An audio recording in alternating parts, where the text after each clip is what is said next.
नमस्कार, मैं हूँ आंचल वर्मा और आज हमारा टॉपिक है हेल्थ के बारे में। आज हम बात करेंगे और हेल्थ हमारे लिए कितनी इम्पॉर्टेंट है और इसके पीछे क्या एस्पेक्ट्स होते हैं जो हमारी हेल्थ को ख़राब करते हैं। चाहे आपकी मदर की, चाहे आपके फादर की हेल्थ को लेकर आप परेशान हैं तो उसके पीछे पीछे क्या क्या कारण होते हैं, इस बारे में हम लोग बात करेंगे। और इस पर बातचीत करने के लिए आज हमारे साथ हैं वास्तु एक्सपर्ट और एस्ट्रोलॉजर रिद्धि बैल। रिद्धि, आपका बहुत बहुत स्वागत है। थैंक यू सो मच आंचल। रिद्धि, मैं आपसे बात करना चाहूँगी हेल्थ को लेकर के। जी, आजकल हेल्थ की जो चीज़ें बहुत तेज़ी से बढ़ रही हैं। बिल्कुल।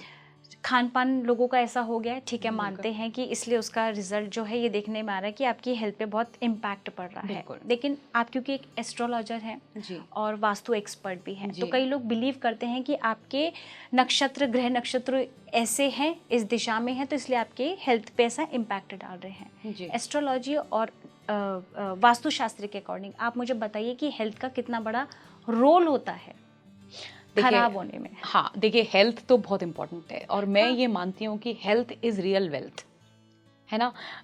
मेरे पास बहुत से ऐसे लोग आते हैं जो ये कहते हैं कि जी पैसा कब आएगा, हम वेल्दी कब होंगे या ये कब होगा। मेरा ये मानना है कि अगर हेल्थ आपकी साथ नहीं देगी, अगर आप हेल्दी नहीं है तो चाहे कितना भी पैसा आ जाए, चाहे आप कितने भी सक्सेसफुल हो जाएं, आप उसको एंजॉय नहीं कर सकते। तो जो सबसे बड़ा धन है ना हमारा, वो हमारी हेल्थ है।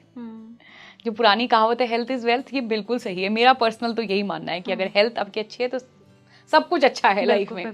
तो देखिए पहले ज्योतिष की बात करते हैं। तो ज्योतिष में देखिए जो लग्न होता है हमारा, जो फर्स्ट हाउस जिसे हम कहते हैं, वो आपकी बॉडी के बारे में बताता है, आपकी जनरल वेलबींग, आपकी जनरल हेल्थ के बारे में।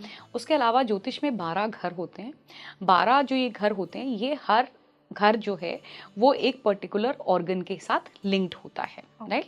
जैसे आपका फोर्थ हाउस जो है वो आपका हार्ट के बारे में बताता है।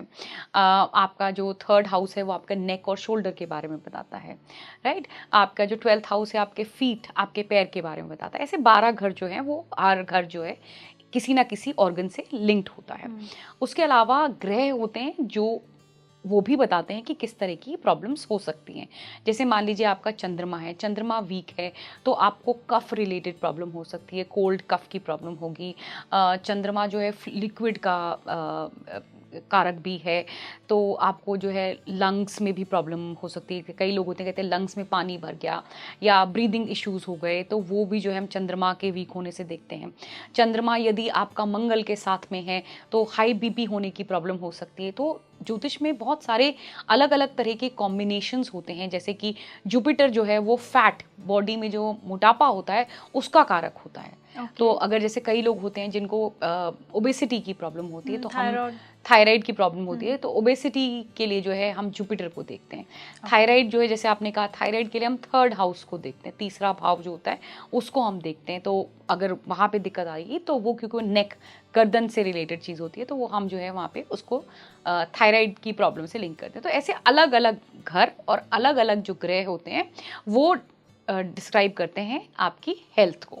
अब देखिए एस्ट्रोलॉजी जो है ना वो बहुत इंडिविजुअल स्पेसिफिक है। जो मेरी हेल्थ इशू है वो मेरी है, जो मेरी पथरी है वो मेरी है, क्योंकि मेरा डेट ऑफ बर्थ, मेरा टाइम ऑफ बर्थ वो सिर्फ मेरा ही है, वो और किसी का नहीं है। यहाँ तक कि आंचल देखिए, जो ट्विन्स होते हैं, जो एक समय में एक माँ बाप के यहाँ पैदा होते हैं, एक जगह पे होते हैं, पर फिर भी उनकी किस्मत अलग अलग होती है। A difference of few minutes और few seconds can create a lot of difference. ये प्रूवन चीज़ है, राइट। तो इसलिए ज्योतिष जो है वो बहुत ही डिटेल में जाता है और बहुत ही इंडिविजुअल स्पेसिफिक हो जाता है, राइट।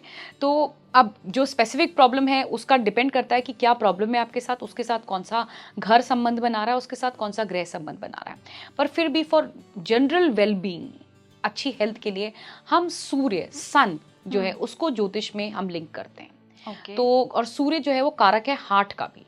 तो हार्ट जो है वो एक बहुत इंपॉर्टेंट ऑर्गन है हमारी बॉडी में।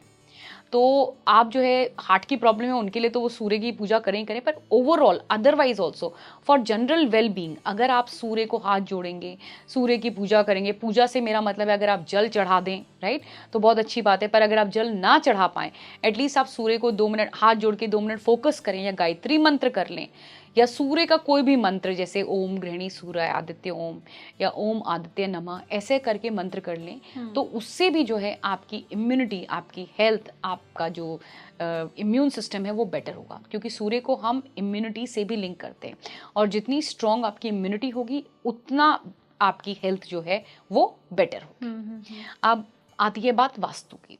तो देखिए वास्तु में जो है हम north east specially north east जो डायरेक्शन है, जो ईस्ट और नॉर्थ के बीच में पड़ता है, उसको हम हेल्थ से लिंक करते हैं। वो जल की दिशा है। हमारे शरीर में 72% वाटर है, 72%। मेजॉरिटी हमारी बॉडी जो है वो पानी से बनी है, उसमें पानी का रोल आता है।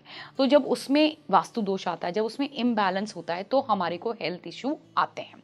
सो देखिए जल की दिशा है नॉर्थ ईस्ट, जल का दुश्मन होता है आग।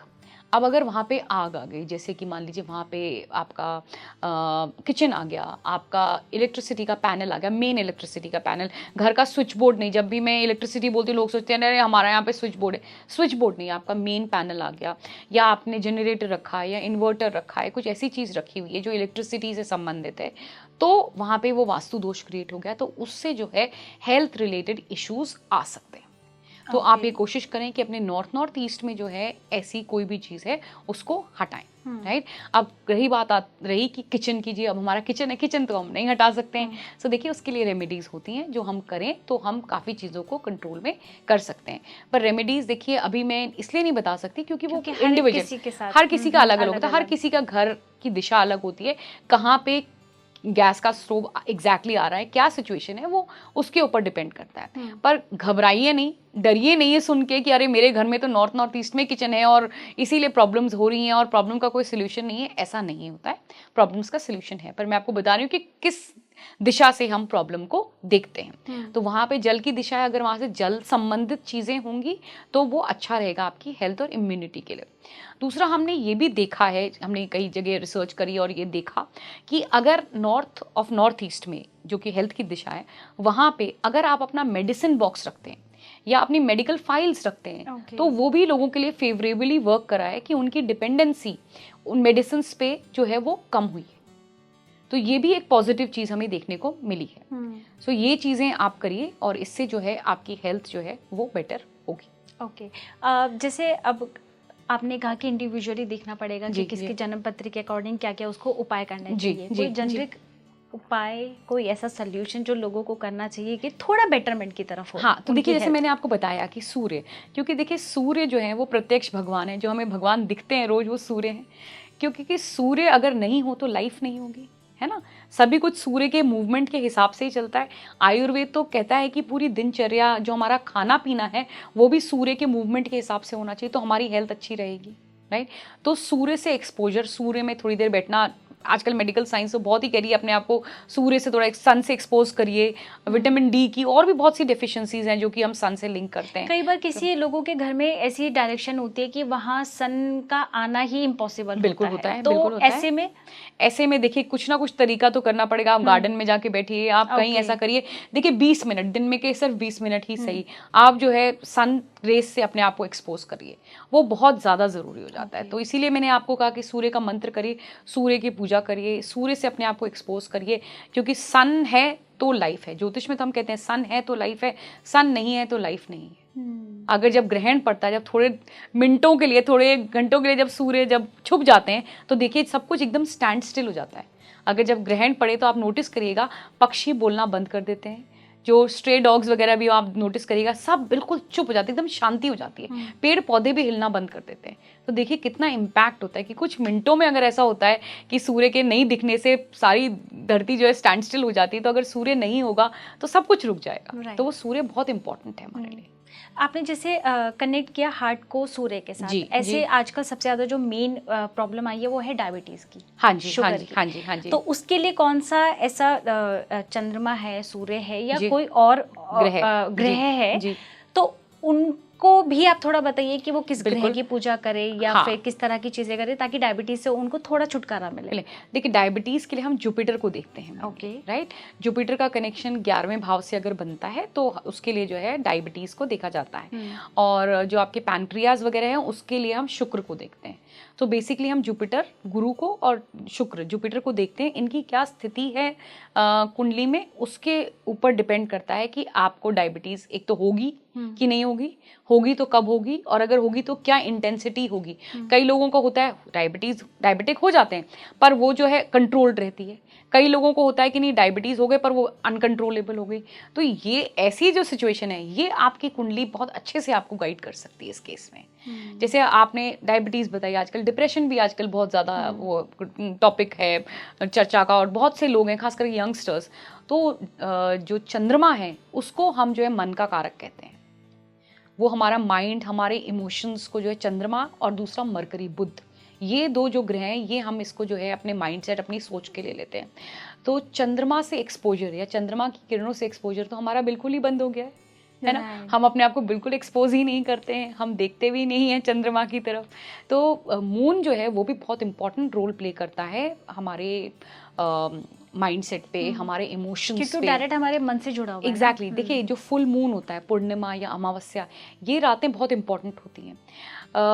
जो स्पेशल चिल्ड्रन होते हैं, जो स्पेशल बच्चे होते हैं, या जो लोग बहुत सेंसिटिव होते हैं, उनमें ये देखा गया है कि जिस दिन पूर्णिमा है या अमावस्या है, पूरा चंद्रमा है या नहीं है, उस दिन उनके इमोशंस जो होते हैं ना वो बहुत एक्सट्रीम्स में होते हैं। बल्कि ये तो ऐसी चीज़ है जो आप भी और मैं भी, हम भी अब रिसर्च कर सकते हैं।